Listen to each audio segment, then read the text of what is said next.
Social মিডিয়াতে আমরা প্রায় অদ্ভুত কিছু জিনিস দেখে থাকি, যেগুলি কোনোটা দেখে আমাদের খুব অবাক লাগে, আবার কিছু জিনিস দেখে আমাদের মন মুগ্ধ হয়ে যায়। আজ আমরা এইরকমই কিছু ইন্টারেস্টিং ভিডিও দেখতে চলেছি। Number 1, snake drink. আমরা তো এটা প্রত্যেকেই জানি যে ড্রিঙ্কস করা আমাদের শরীরের জন্য খুব হানিকর, কিন্তু যারা মদ নিয়মিত পান করে তারা এটি খুব স্বাভাবিকভাবে ও আনন্দের সাথেই পান করে থাকে। যদি আমরা ওয়াইনের কথা বলি তো বিশ্বে বিভিন্ন রকমের ওয়াইন বানানো হয়, এর মধ্যে অনেকগুলি বেশ এক্সপেন্সিভ হয়ে থাকে। কিছু কিছু ওয়াইনের বোতলের দাম 1 লক্ষ টাকারও বেশি হয়ে থাকে। কিন্তু চায়নাতে এমন এক ধরনের ওয়াইন পাওয়া যায় যেটিকে দেখে সাধারণ মানুষ ভয় পেয়ে যাবে। এটিকে স্নেক ওয়াইন বলা হয়। এটিকে বানানোর জন্য প্রথমে সাপকে মেরে এর বিষ বের করে নেওয়া হয়, তারপর এই মৃত সাপটিকে অ্যালকোহলের মধ্যে ডুবিয়ে রাখা হয়। এমনকি যে বোতলে এই ওয়াইনটি রাখা হয় সেই বোতলে ওয়াইনের সাথে সাথে পুরো একটি আস্ত সাপকেও ঢুকিয়ে রাখা হয়। এই ওয়াইনটি মানুষের শরীরের জন্য প্রচণ্ড হানিকর, কিন্তু তা সত্ত্বেও চায়না, ভারত, তাইওয়ান, থাইল্যান্ড ও জাপানে মানুষ এটিকে পান করে থাকে। এর থেকে জঘন্য ড্রিঙ্ক হয়তো আর কিছু হতে পারে না। Number 2, babies test. আমরা তো কখনো না কখনো ব্লাড টেস্ট করেছি।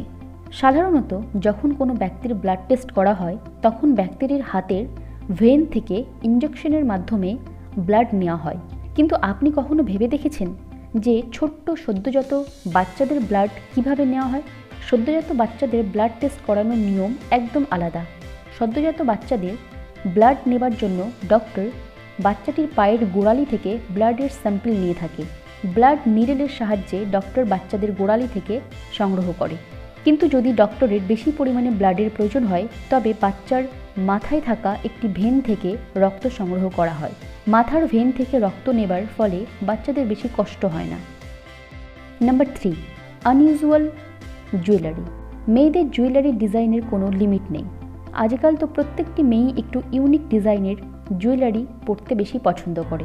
বাজারেও আমরা বিভিন্ন রকমের জুয়েলারি দেখে থাকি, কিন্তু আপনি হয়তো এরকম অদ্ভুত দেখতে জুয়েলারি এর আগে কখনো দেখেননি। এই জুয়েলারি রাশিয়ার একজন আর্টিস্ট বানিয়েছেন। এই আর্টিস্টটি এইরকম ইউনিক ডিজাইনের জুয়েলারি বানানোর জন্যই বিখ্যাত। এই জুয়েলারিগুলি বেশিরভাগ হরর সিনের জন্য ব্যবহার করা হয়, আর এই জুয়েলারি আইটেমগুলি হ্যান্ডমেড হয়। Number 4, gemstones. পৃথিবীর সবথেকে দামি পাথরগুলির মধ্যে অন্যতম হলো এই জেমস্টোনস। এই পাথরগুলিকে সাধারণত জুয়েলারি বানানোর কাজে ব্যবহার করা হয়। কিছু পাথর তো অনেক বেশি দামি হয়ে থাকে। আমরা আমাদের চারপাশে এরকম দেখতে যে পাথরগুলি দেখে থাকি সেগুলি আসল জেমস্টোনস হয় না। আসল জেমস্টোন দেখতে অনেক সুন্দর হয়।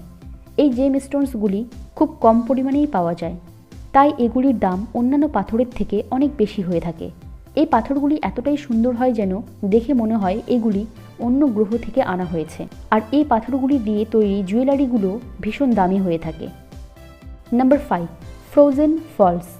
প্রকৃতির সৌন্দর্যের জিনিসগুলির মধ্যে অন্যতম হলো ওয়াটারফলস। উঁচু পাহাড়ের গা বেয়ে জলের ঝর্ণা দেখতে আমরা প্রত্যেকেই ভালোবাসি। এই সুন্দর ওয়াটারফলসটি হলো নায়াগ্রা ওয়াটারফলস, যেটি কানাডাতে অবস্থিত। এই জায়গাটি এতটাই সুন্দর যে পৃথিবীর বিভিন্ন প্রান্ত থেকে প্রচুর পর্যটক এই জায়গাটি দেখতে আসে। কিন্তু শীতকালে এই জায়গাটির সৌন্দর্য আরও বেড়ে যায়। যেহেতু কানাডা একটি শীতপ্রধান দেশ, তাই যখন এই জায়গাটির তাপমাত্রা মাইনাসে চলে যায় তখন এই ওয়াটারফলস ফ্রিজ হয়ে যায়। আর ফ্রিজ হবার পর এই ওয়াটারফলসগুলি দেখতে এতটাই সুন্দর লাগে যেন মনে হয় যে এগুলি ফটোশপের মাধ্যমে বানানো হয়েছে। সত্যি প্রকৃতি নিজের সৌন্দর্যে হয়ে উঠেছে আরও সুন্দরময়। আজকের ভিডিওটি কেমন লাগলো আমাকে কমেন্টের মাধ্যমে অবশ্যই জানাবেন, আর ভিডিওটি ভালো লাগলে একটি লাইক করবেন, আর অবশ্যই চ্যানেলটিকে সাবস্ক্রাইব করবেন। আপনাদের চ্যানেল লুকোচুরি কেয়ার।